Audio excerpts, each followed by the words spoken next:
আজকে তোমাদের সাথে শেয়ার করছি বাংলাদেশের মূলত ঢাকার এক ঐতিহ্যবাহী রেসিপি চিকেন তেহারি, যেটা খুব কম মশলা দিয়ে তৈরি হলেও খেতে কিন্তু সত্যি অসাধারণ স্বাদের হয়। তাহলে চলো আর দেরি না করে বানিয়ে নেওয়া যাক দুর্দান্ত স্বাদের এই চিকেন তেহারি। তো এই চিকেন তেহারি বানানোর জন্য প্রথমেই আমি 600 গ্রাম চিকেন খুব ভালো করে ধুয়ে পরিষ্কার করে, আর এদিকে আমি একটা বাটিতে 2 কাপ পরিমাণ গোবিন্দভোগ চাল নিয়ে সেটাকে খুব ভালো করে ধুয়ে নিয়েছি। এবার চালটাকে একটা স্ট্রেনারের মধ্যে জল ঝরানোর জন্য দিয়ে দিলাম, যাতে চাল থেকে সম্পূর্ণ জল ঝরে গিয়ে চালটা পুরোপুরি শুকিয়ে ঝরঝরে হয়ে যায়। এবার চলো চিকেনটা বানিয়ে নেওয়া যাক। তো তার জন্য কড়াইতে বেশ খানিকটা সর্ষের তেল গরম করে নিয়েছি, আর এই তেহারি বানানোর জন্য কিন্তু অবশ্যই সর্ষের তেলই ব্যবহার করতে হবে। এখন এই তেলের মধ্যে একটু গোটা গরম মশলা তেজপাতা ফোড়নে দিয়ে ফোড়ন থেকে সুন্দর গন্ধ বেরোতে শুরু করলেই তারপর এর মধ্যে একটা বড় সাইজের পেঁয়াজ কুচি দিয়ে দিলাম, আর পেঁয়াজটাকে হালকা করে একটু ভেজে নিয়ে তারপর এর মধ্যে 1 চামচ করে আদা রসুন বাটা দিয়ে এটাকেও নেড়েচেড়ে ভেজে নেবো। আর আদা রসুনের কাঁচা ভাবটা চলে গেলেই তারপর এর মধ্যে চিকেনটা দিয়ে দিলাম। এবার মিডিয়াম ফ্লেমে চিকেনটাকে মোটামুটি 5 থেকে 7 মিনিট মতন সময় নিয়ে কষিয়ে তারপর এর মধ্যে দিয়ে দিচ্ছি 1/2 চামচ করে জায়ফল গুঁড়ো, জয়িত্রী গুঁড়ো, আর সাথে ঝালের জন্য দিচ্ছি পরিমাণ মতন লঙ্কা গুঁড়ো, দিচ্ছি একটু গোলমরিচ গুঁড়ো আর স্বাদ মতো নুন। এখন চিকেনের সাথে সমস্ত মশলা ভালো করে মিশিয়ে চিকেনটাকে আরো একটু কষিয়ে নিয়ে তারপর এর মধ্যে 1/2 কাপ ফ্যাটানো টক দই দিয়ে দিলাম। এবার লো ফ্লেমে সবটা ভালো করে মিশিয়ে নিয়ে চিকেনটাকে কষাতে থাকবো, আর কষাতে কষাতে এর থেকে তেল ছেড়ে দিতে শুরু করলেই তারপর এর মধ্যে 1 কাপ জল দিয়ে আবারও নেড়ে চেড়ে নিয়ে কড়াই ঢাকা দিয়ে চিকেনটাকে সেদ্ধ হতে দেবো। আর চিকেনটা খুব ভালোভাবে সেদ্ধ হয়ে গিয়ে গ্রেভিটাও একদম ঘন মতন হয়ে এলে তারপর কড়াই ঢাকা খুলে একটু নাড়াচাড়া করে চিকেনটাকে একটা পাত্রে নামিয়ে নিলাম। আর একদম পারফেক্ট চিকেন তেহারি বানানোর জন্য কিন্তু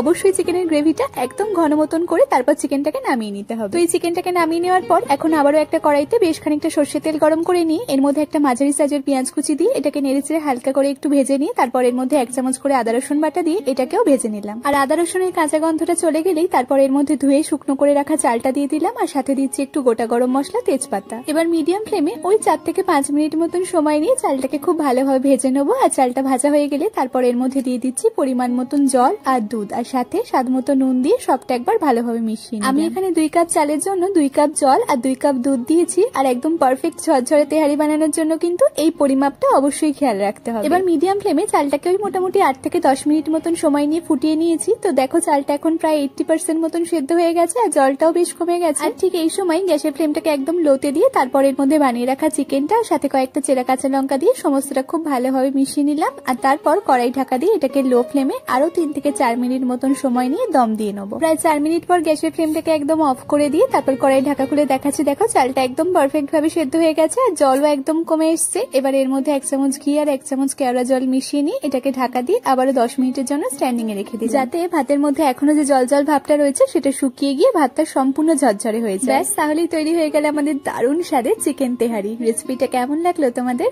অবশ্যই কমেন্টে জানিও কিন্তু।